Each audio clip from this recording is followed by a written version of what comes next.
Salut à tous, je suis toujours au volant de cette Renault Mégane E-Tech électrique et je suis toujours en direction de la Normandie.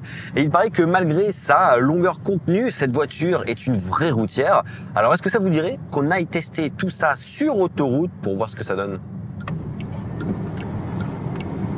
Ouh, à l'accélération, mais c'est vraiment agréable, hein. J'aime beaucoup. C'est instantané, c'est dynamique, c'est sans à-coups, c'est ultra agréable vraiment cette sensation qu'on a.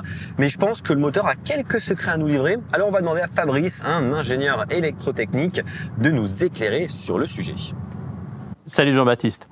Notre objectif chez Renault est de concevoir des moteurs performants et les plus compacts possibles. À ce titre, le groupe motopropulseur de la nouvelle Mégane E-Tech électrique a été développé au sein de l'Alliance. Il est fabriqué au Japon pour Nissan et en France à Cléon pour Renault. Cocorico, le moteur de cette nouvelle Mégane E-Tech électrique n'est pas que 100% électrique. Non, il est aussi 100% made in France. Comme tu dois t'en douter, pour qu'un moteur électrique soit performant, il lui faut un bon système de refroidissement. Nous avons donc développé 2 innovations brevetées qui vont dans ce sens avec mes collègues localisés en France et au Japon. La première concerne le refroidissement de notre moteur synchrone à rotor bobiné.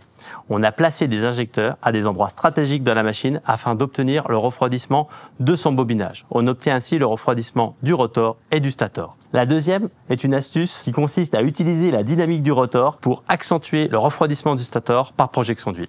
Donc, pour résumer, le refroidissement du bloc moteur, c'est vraiment la clé pour avoir beaucoup plus de puissance sur une longue durée de sollicitation qui va tout simplement permettre d'avoir une meilleure accélération, mais aussi une bonne reprise, quel que soit le trajet que vous preniez, notamment sur autoroute. En soi, on a vraiment la sensation de la puissance des 220 chevaux que l'on retrouve juste devant, sous le capot.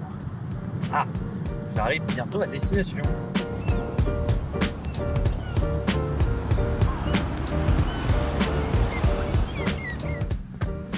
Ça y est, je suis en Normandie. C'était un vrai plaisir de pouvoir conduire cette Mégane E-Tech électrique. Ce soir, je dors à Deauville. Demain, je rentre à Paris. Et je suis sûr que j'ai encore plein de choses à découvrir sur cette voiture à l'origine de nombreuses innovations.